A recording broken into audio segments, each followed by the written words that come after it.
All right, good morning, everyone. Welcome to sunny Blacksburg, Virginia. So today we're on Upper Quad at Virginia Tech. We were able to introduce some of the prospective cadets to what cadet life is like at Virginia Tech. We took them on a tour of Lane Hall, inside the cadet dorms, what each room will look like, the conference rooms, the commandant's staff hallway, and things of that nature.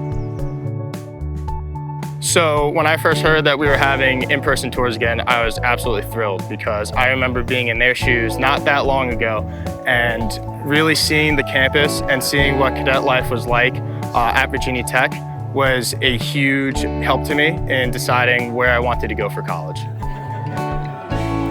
I think coming in person, it gives a real sense of where you will be and what the place is like. The little details you can't see on a camera, and you really get to appreciate the attention to detail and how nice things are here and the campus and how beautiful it is. Honestly, I have a great time doing it, seeing all these kids, realizing that their future is within reach of just like a few weeks away, getting really excited for their new chapter in their lives. It makes me happy.